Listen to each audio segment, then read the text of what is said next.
Assalamualaikum warahmatullahi wabarakatuh.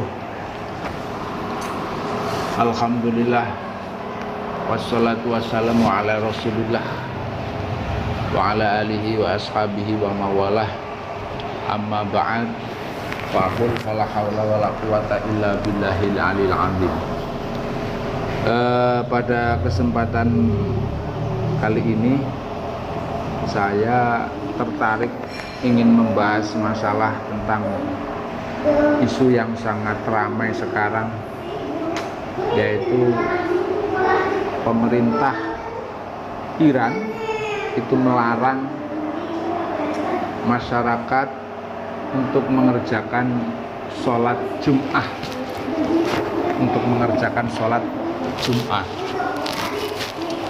Nah, ini timbul pertanyaan, ada yang nanya ke saya, baik dari macam-macam, ada yang tanya ke saya.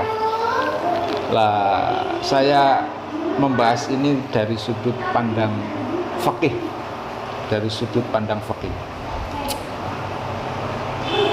kasus ini terjadi ketika wabah corona yang awal mula di Wuhan ini merebak sampai sekarang bahkan sudah ke seluruh dunia, bahkan sudah ke Indonesia. Sudah ada kasus yang terjadi di Indonesia, bahkan sudah menelan korban. Lah, ini yang asik ini ketika pemerintah itu melarang sholat, pemerintah Iran melarang sholat Jum'ah. Ini bagaimana dari tinjauan hukum fikih? Semisal nanti negara tetangga-tetangganya ini ikut-ikut melarang. Ini ada dalil pamungkas. Ini dalil pamungkas yang dimana di dalam kitab I'anah at-Thalibin yang familiar, karya Syekh Abi Bakar As-Sattah, atau di dalam kitab Mughnil Muhtaj. Di Bajuri juga ada, di Tuhfatul Muhtaj juga ada. Inti dari kesemuanya ini adalah mutiaranya hanya ini. Mungkin saya bacakan langsung. Bismillahirrahmanirrahim. Wa'alam anna iqamatal jum'ah la tatawaqqafu ala iznil imami aw naibihi bittifaqil a'immah as-salasah khilafan li Abi Hanifah. Mendirikan sholat Jumat itu tidak harus meminta izin kepada pemerintah. Ada suatu daerah, kabupaten, kecamatan mau mendirikan sholat Jumat, ini tidak harus daerah tersebut harus minta izin dulu ke Depak atau ke lainnya. Ini karena menurut Imam Syafi'i, A'immah as-salasah, Imam Malik, Imam Ahmad bin Hambal. Tapi kalau menurut Imam Abu Hanifah, ini beliau mewajibkan bagi masyarakat yang ketika ingin mendirikan sholat Jumat, ini wajib konfirmasi, memberitahu dulu ke pemerintah untuk untuk izin mendirikan sholat Jumat. Lah, pendapat dari Imam Abu Hanifah ini loh yang perlu dikaji ulang, perlu dikaji. Berarti Imam Abu Hanifah di sini ini mengatakan bahwa yang memberikan izin mendirikan sholat Jumat, yang memberikan konfirmasi, memberikan izin untuk mendirikan sholat Jumat itu bukan masyarakat per masyarakat, Ini yang memberikan langsung legitimasi dari sebuah pemerintahan, tidak person-person seseorang. Lah ini seperti itu. Khilafan li Abi Hanifah wa anis Syafi'i. Khilafan li Abi Hanifah wa anis Syafi'i wal ashab annahu yundabu isti'dzanuhu fiha khasyatal fitnah wa khurujan minal khilaf. Ini kitab I'anah Thalibin halaman 58, percetakan Darul Ihya il Kutub Al Arabiyah.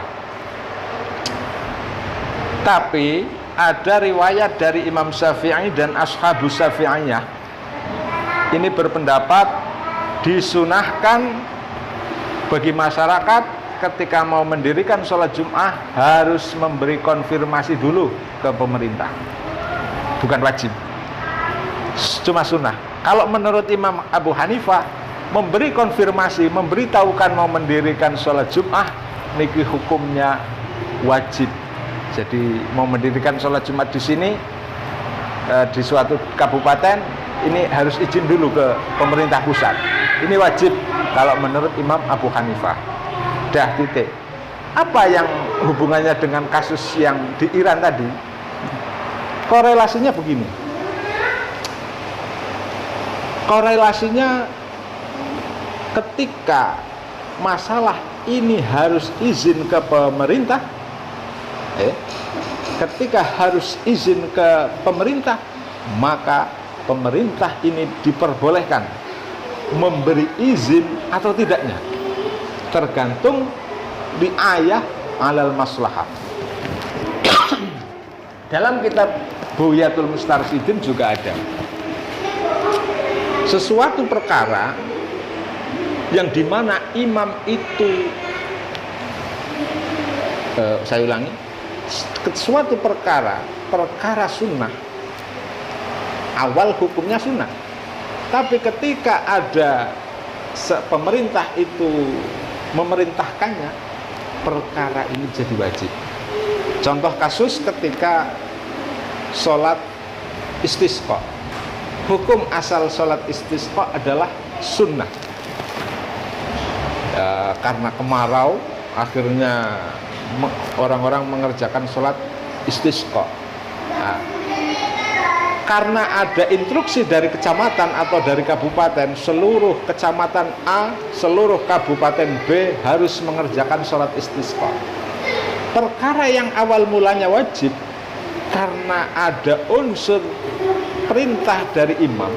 Imam perintah pasti manutun bil maslahah, pasti ada dampak positifnya bagi seluruh rakyat wilayah tersebut. Maka sholat istisqa hukumnya wajib. Korelasi hubungan dengan masalah ini gimana? Gini, corona ini yang beredar, yang sudah ramai di dunia, tidak hanya Indonesia, ini sudah luar biasa sekali mewabahnya. Akhirnya orang-orang panik. Akhirnya bahkan tidak hanya orang, pemerintah Iran pun panik, akhirnya melarang untuk mengerjakan sholat, masyarakat mengerjakan sholat Jumat. Dan ini loh, karena ada unsur khauf, satu takut, karena nanti kalau berkumpul publik ini nanti ada dampak yang membahayakan, maka imam diperbolehkan. Karena ketika ada dampak yang sesuatu yang membahayakan, boleh tidak memberi izin, boleh tidak memberi izin. Seperti itu. Maka dari itu dalam kitab Sahih Muslim, sahabat Umar itu ketika beliau menceritakan dalam suatu hadis, beliau menceritakan bahwa pada eranya Umar itu pernah terjadi wabah taun yang luar biasa sekali. Wabah taun yang luar biasa sekali ini ketika beliau mau menuju dari Madinah ke Syam. Ketika ke Syam, beliau dapat informasi ba'dul junud, sebagian tentara, bahwa di Syam sedang terjadi wabah taun. Ringkasnya cerita di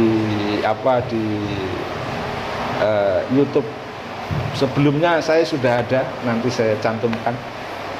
Ringkas cerita, akhirnya keputusannya Umar ini tidak melanjutkan lagi perjalanan ke Syam karena pertimbangan yang macam-macam yang pernah saya terangkan. Melihat dari runut cerita tersebut, ini bagaimanapun agama Islam ini mentolerir, mengapresiasi segala suatu hal yang sangat membahayakan. Jadi kalau seperti itu, pendapat I'anah at-Thalibin sangat relevan ketika diterapkan pada era zaman sekarang ini.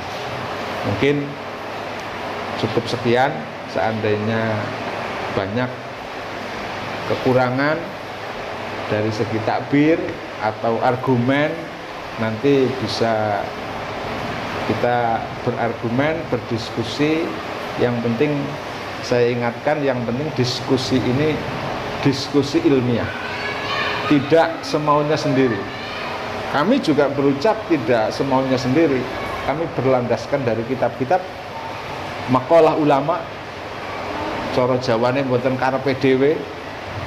Kita hanya innama ana mutbi, kita hanya ngikut apa-apa pendapat yang sudah diputuskan oleh para ulama. Ini cukup sekian. Assalamualaikum warahmatullahi wabarakatuh.